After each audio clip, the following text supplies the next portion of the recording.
मज़दूरों के हितों की अगर हम बात करें, चाहे उनको न्यूनतम वेतन दिए जाने की बात हो, चाहे उनके काम के घंटे निर्धारित करने की बात हो,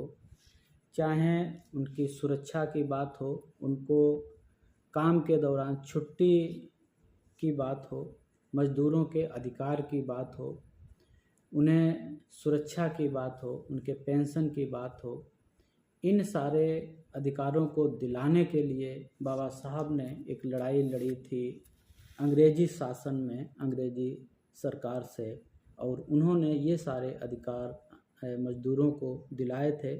1942 से 46 के बीच में बाबा साहब अंग्रेजी सरकार के जो लेबर मिनिस्टर रहे थे, तो उन्होंने इस तरह के मसौदे तैयार किए थे, इस तरह के अधिकार मज़दूरों को दिलाने का काम उन्होंने किया था,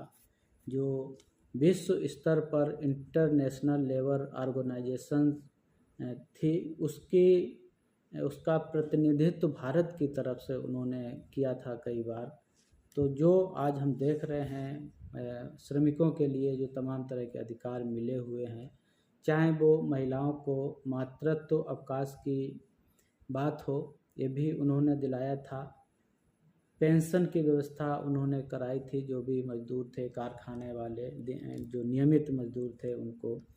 मज़दूर ट्रेड यूनियन का भी गठन उन्होंने करवाया था उनको, उनकी अधिकार की लड़ाई लड़ने के लिए। तो ये सारे काम बाबा साहब ने आज़ादी से पहले किए थे, समाज के लिए बहुत सारे काम उन्होंने किए थे, जिसको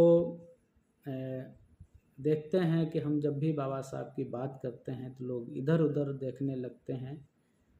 उन्हें पता नहीं होता है कि उनके लिए उन्होंने क्या किया। आज बाबा साहब को सिर्फ एक वर्ग विशेष का नेता मान लिया जाता है, वर्ग विशेष के लिए जिन्होंने काम उसको मान लिया जाता था, जबकि उन्होंने महिलाओं के लिए, श्रमिकों के लिए, समाज के पिछड़े वर्ग के लोगों के लिए बहुत सारे काम किए, बहुत सारे विषयों